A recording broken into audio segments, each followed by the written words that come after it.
14. ariketan, esaten digute, pertsona batzu jun direla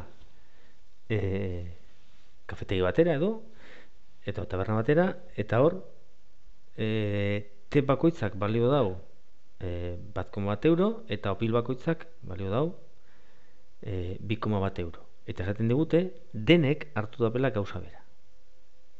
Eta galetzen digute, zenbat pertsona izan diren. Bueno, orduan, zeingo dugu? Aprobak egiten. Aprobak egiten lortuko dugu. Suposatuko dugu, denek hartu dabela bakarrik te bat. Eta orduan, 1,1 euro bakoitzeko gastatu dabe. Danetara izan direnez, 30,1 euro, zenbat pertsona egon dira, 30,1, zati 1,1. Hau da, 27,0 pertsona ezinezkoa da. Pertsona kopurua zifra martarrekin egitea. Beraz, hau ezinezkoa da. Ez da behartu te bat. Suposatuko du, terik ez da behartzen, baina opila bai, opil bat. 2,1 euro. Beraz, 30,1 zati 2,1 egiten dugu, beraz berri honbuten dago, 14,3 pertsona ezinezkoa da.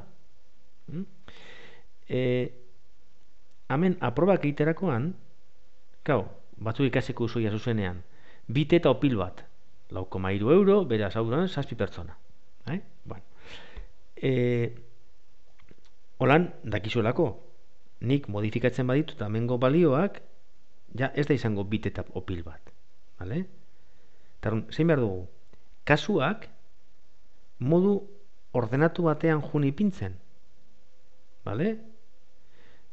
Eta erabakitzen bozue, te bat, te barik opil bat, te bat eta opil bat, te bat eta bi opil. Opil gehiagorekin aldoa jarraitu, baina, bite, solte, bite eta opil bat, bite eta bi opil, holan jungo ginen, eta beti argi uki zeintzuk kasu egin ditugu eta zeintzuk ez.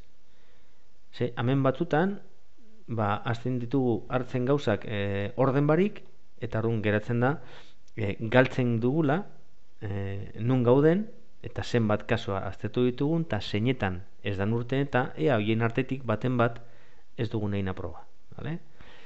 Jarraitzen baduzue modu honetan, urtetan dira 7 pertsona direla.